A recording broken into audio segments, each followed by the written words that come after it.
What's up, creeps? Exorcist here, and you are tuned in to another edition of Scurred. All right, we are pretty excited to get things going this time around. We are talking about the movie Pray for the Devil. So there's been a lot of similar titles and a lot of different kind of similar concepts, but this one is P-R-E-Y for the Devil. And I was actually really surprised. Now, I go by Exorcist. That's my whole screen name, my gamer tag, everything. And I do that because this is the affinity of movie I have. I love everything about these kind of movies and possessions and spiritual battles and good prevailing over evil when it does. Okay. And in real life, it does, just for the record. So this is really right up my alley. As soon as I could possibly watch it, I jumped in, watched it. And I was honestly not disappointed one bit. Great movie all the way around. The cast was phenomenal. The concept was great. The whole premise for the movie was just really outstanding. Jacqueline Byers plays Sister Anne, and I was trying to think of the actress that she reminds me of, and it's slipping my mind at the moment. But overall, just a really fantastic, solid cast. Now, my review is going to be different. You might have seen IMDb's hanging around a 5. I think Rotten Tomatoes is about the same, maybe worse. I completely disagree. I think this movie was actually really, really good. And so we'll get down into the nitty gritty. We'll go through the entire Scurred scale on a possible, 0 to 10 scale. We'll see where Pray for the Devil lands, and we will break it down for you one step at a time. That's typically how we do it. So that said, let's get into some of the stuff around the cast. Like I had mentioned, Jacqueline Byers is Sister Anne, and she's the main character. The whole story kind of bounces between where she's at now and then her somewhat disturbing childhood. Her mother has suffered from demonic possession. Really, really terrible stuff, and some scenes in there that are very, very cringy.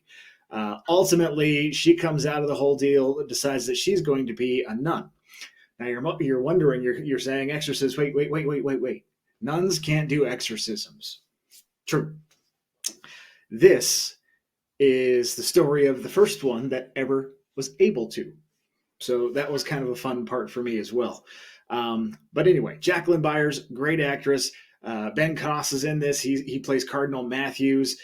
Colin Salmon is Father Quinn, and he just nails it. Christian Navarro is Father Dante, and he's kind of like the male counterpart to Jacqueline Byers' character, if you would. They are about the same age. They're both in exorcist school. We've seen Oriza. Exorcism is the plot, which we'll get into in a minute. But really, not a bad member in the cast. I mean, really not. Just a solid cast all the way around. So they absolutely got a point. Setting, I want to talk about the setting a little bit because this is basically an exorcist school. How cool is that? And we're not talking to the Vatican. This is U.S. mainland. Boston, I believe, is where it was. And it has some very deep roots. The building itself was built in the 1800s. You go down below it, and there's this like open pool of holy water where they were, essentially drowning people that they thought were possessed by the devil in the 1800s. So pretty dark, but they built this modern day school facility on top of it, and it's just a really cool setting. So I really enjoyed it. I enjoyed that it was in the States. And a lot of these movies, you really kind of see, somebody's house or their home, and there's the possession, and you think to The Exorcist, it happened in the house. So this one actually being contained and in a school of exorcism, I shouldn't say contained, mostly contained, is pretty fantastic. So they did get a point for setting as well. So plot, we talked a little bit about it, and I do want to dive a little bit deeper in this because there were some parts of this plot that I just went, you know what I think is going to happen? And then it came full circle, and I was like, aha, I'm right, which almost disappoints me because, they should be a little bit more unpredictable. Nonetheless, That's what it is. So I told you Sister Anne is going to the exorcism school after some problems that she had in her childhood. Her mother was possessed by a demon, and that demon wanted her real bad. Turns out, many years later, she's at the school of exorcism, and she's starting to become more inquisitive and wanting to know more about how the process works rather than just being a nun and serving and, essentially being a nurse. So it goes down and she's meeting this little girl, Natalie, and this little girl is supposedly possessed by a demon. Very sweet, loving, kind little girl. She's just really adorable, and I think that it's too bad overall that she was indeed possessed. Because that's it's hard to see little, and I'm not talking like Exorcist. I don't know. It was hard to see Regan possessed as well. But anytime as a little kid, it's a little bit harder to watch. Being a parent myself, so. Anywho, it comes down to she feels like she's developed a connection with Natalie, the little possessed girl, and Sister Anne has to do something about it. So she's trying really hard.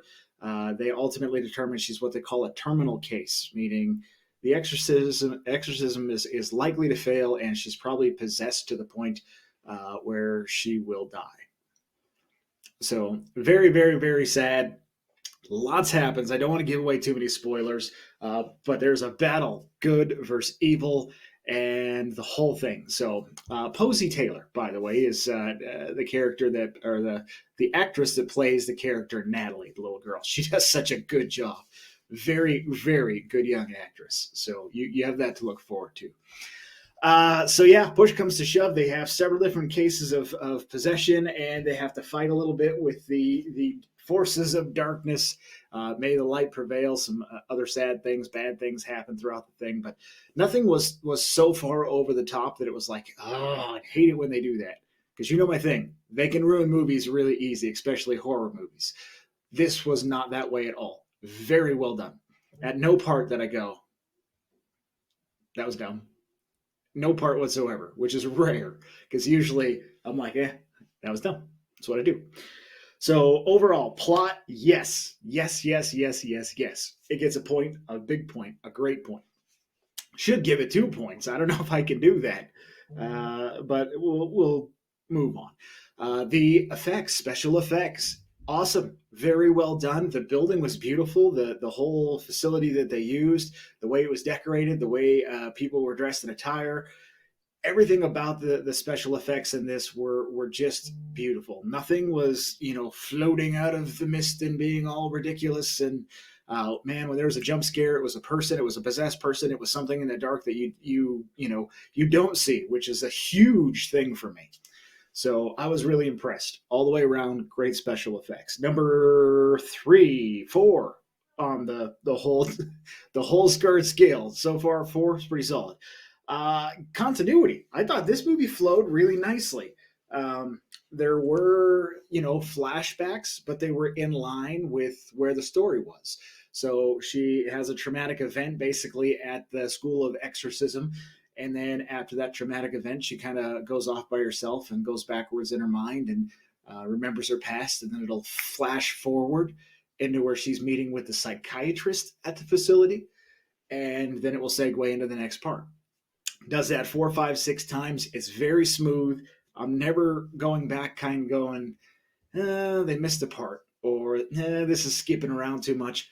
Very fluid. Continuity, yes. Point. Very good. The antagonist here, and maybe if you watch the movie, you'll disagree with me on this one a little bit, and that's okay. You don't have to agree with me. I'm just giving you my opinion. That's what we're doing here.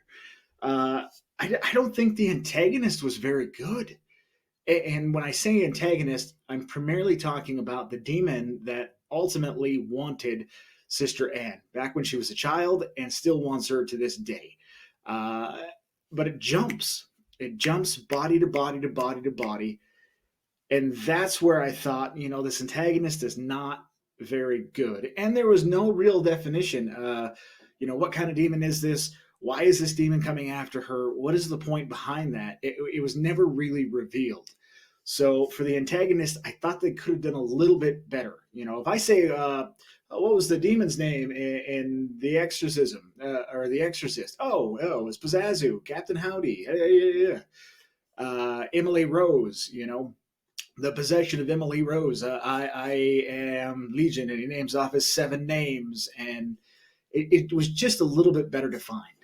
So in this one, they kind of referred to the devil sometimes, but not necessarily the devil, but kind of the devil. I just didn't think it was very clearly drawn out, and they could have done a better job with the antagonist. So no point. The ending. Oh, you had me going so well right up until the end. And I think the ending is good because, yes, it is set up for a sequel. And that's great because I would watch a sequel. If it came out tomorrow, I'd watch it. I'd buy it. Whatever I have to do, I'd watch it. It's that good. The only thing is it's very, very predictable. It's very cliche. It's exactly what you would expect it to be. Oh, everybody's safe and everybody's sound. And then now I'm driving away and oh, guess what? All hell's still breaking loose. Nobody's fixed. Nothing is saved. Blah.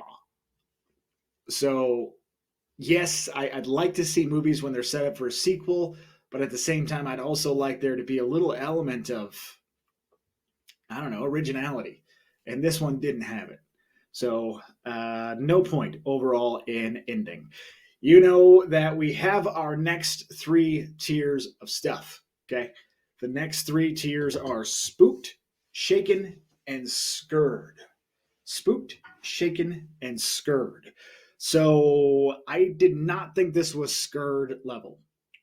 Okay. I mean, we're not talking Exorcist scary in my opinion, but it was really close to shaken. This close, like so close. Ultimately, I only gave it spooked. So it has good jump scares. It has a good story. It has you wondering for a long time during the movie, where's this going? Is this going here? And by the time you ask yourself that question, is this going where I think it is going? The answer is yes, which is kind of the letdown part of the end. But neither here nor there. Very good movie. It is scary, believe it or not. It is. And the story is fantastic. So I encourage you 150%. Watch it. It's so good. It really is good. So let's wrap it up. We got 1, 2, 3, 4, 5, 6, 7 on the Scurred scale. Big 7 for Pray for the Devil, and I think it deserves probably a 7, maybe even closer to an 8. Not quite an 8, but close to an 8. All the way around, just a great movie. I promise, if you watch it, you will be entertained. If nothing else, you'll like it. You'll like it, and you will be entertained. So go check it out. Pray for the Devil.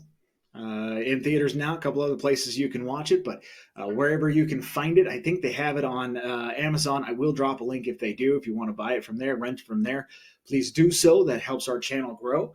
Along those lines, you can help our channel grow. I'm going to drop the card by downloading our new Scurred Trivia app. You love horror movies. Let's find out how much. We're going to ask you questions, and the faster you answer them, the higher your score goes. So new questions are added every single week, and we're going to keep that thing up to date and giving you lots of Scurred trivia action. And that's all it is, horror movie trivia for horror movie junkies just like you and me. So I encourage you, I implore you, I beg you, please go download the app. As it stands, it's only on iOS, but I will drop the link to the App Store as well. So wrapping things up, overall a 7 for Pray for the Devil, and it was a great movie. Go watch it. As I always say, I'm Exorcist, and until next time, sleep tight.